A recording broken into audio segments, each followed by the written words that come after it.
Nicholas Rivers believed his life was untouchable. Every second of his morning was scripted like a machine. Coffee at 7 o'clock. The park at 7:05, earbuds in, a perfect rhythm that kept the world at a safe distance. Control wasn't just a habit for him, it was his armor. But that morning, the armor cracked through the mist, rising over the empty benches.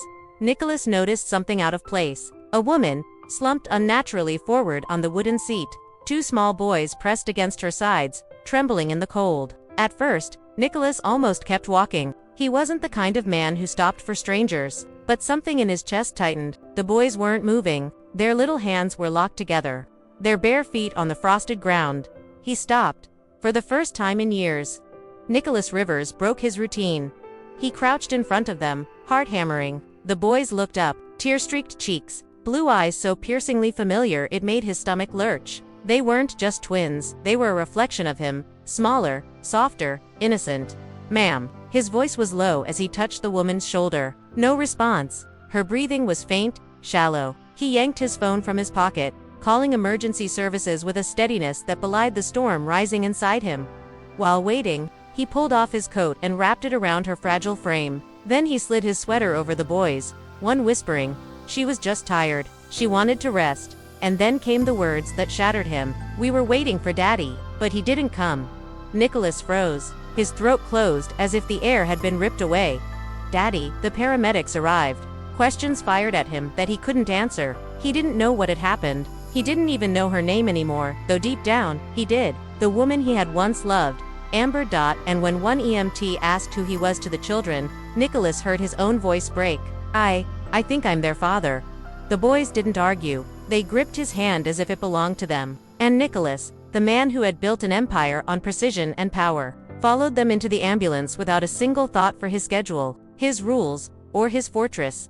For the first time in his life, Nicholas Rivers surrendered control, and it began with the woman he had abandoned and two little boys who carried his eyes. The hospital was nothing like his world of glass towers and marble offices. Too bright, too cold, too honest. Nicholas sat hunched forward in a plastic chair, elbows digging into his knees. His mind replayed the morning on a relentless loop.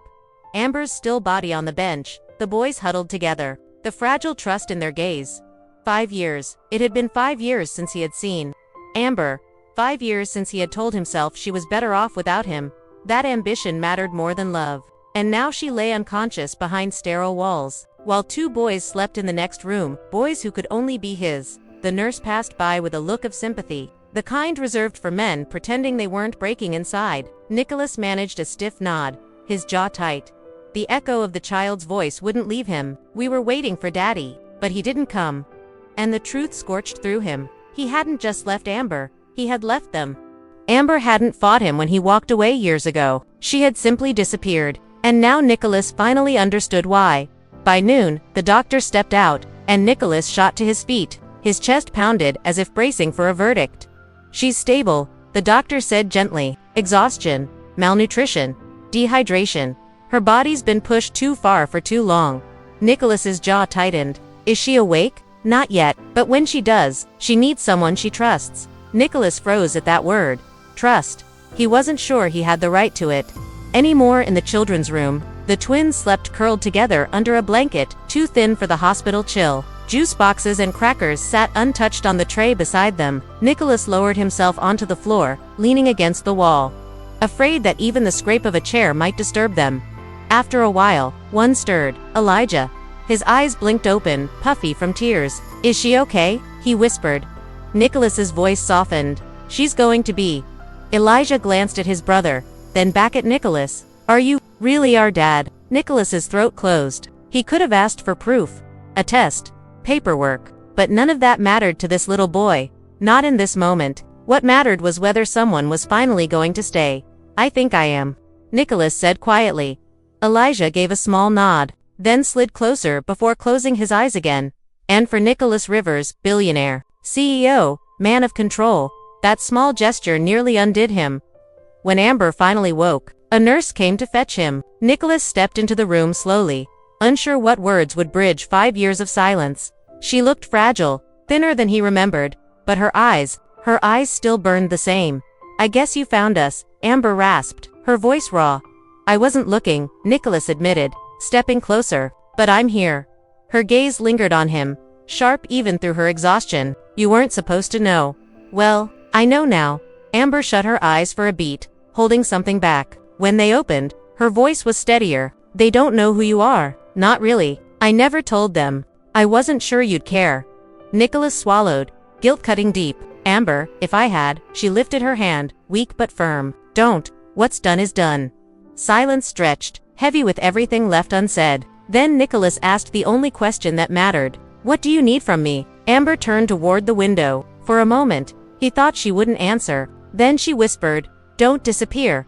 Nicholas's chest ached. He stepped closer, voice low but certain. "I won't." And for the first time since that morning in the park, he meant it.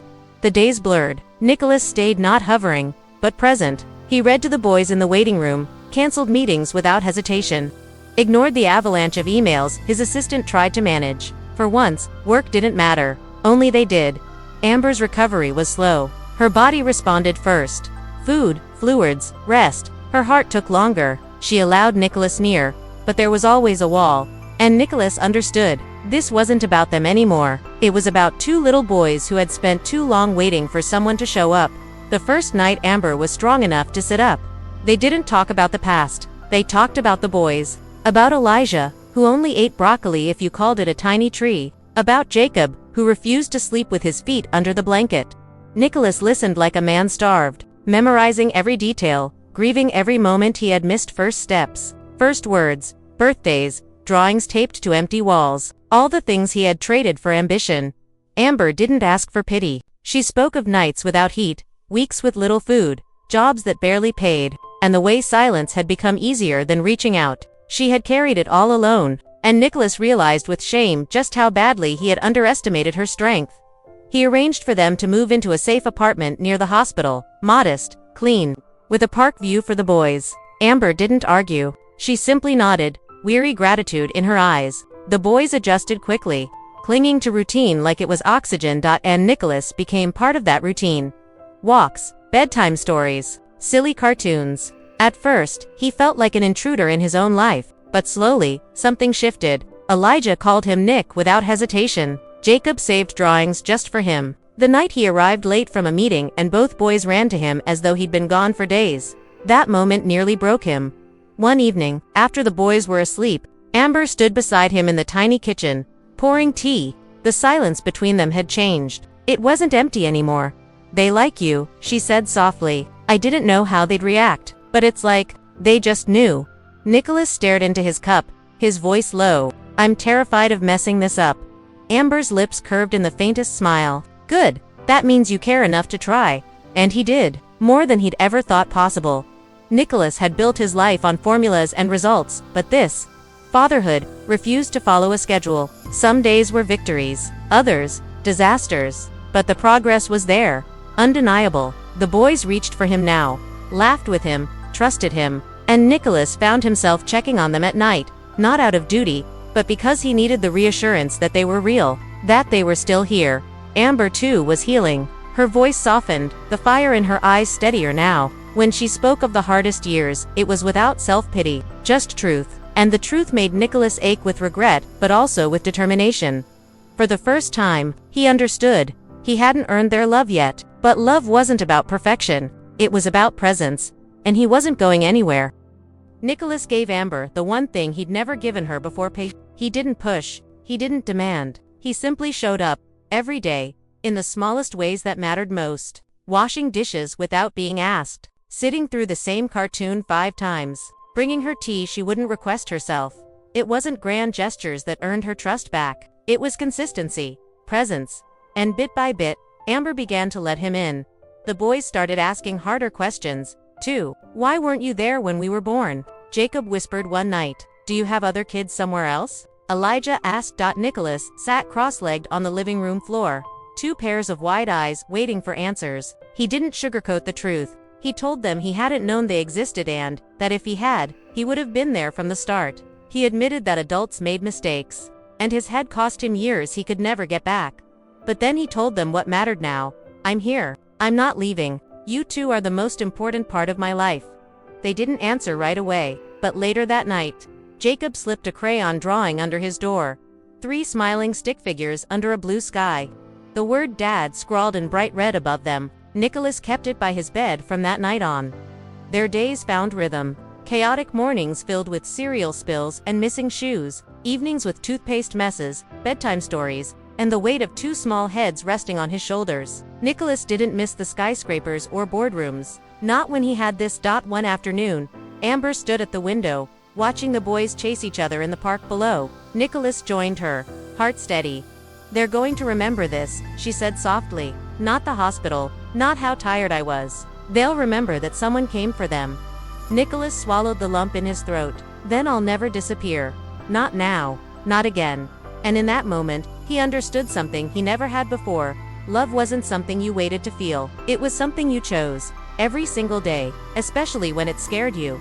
The outside world didn't understand the shift. His phone buzzed with emails, meetings, investors asking when he'd return. But Nicholas had stopped answering. He wasn't interested in reclaiming a life that no longer fit. And when Amber's ex tried to reappear, claiming rights he had never earned, Nicholas fought not with money or influence, but with proof of presence, with pancakes burned, with bedtime stories told, with 2 boys who now believed in him completely.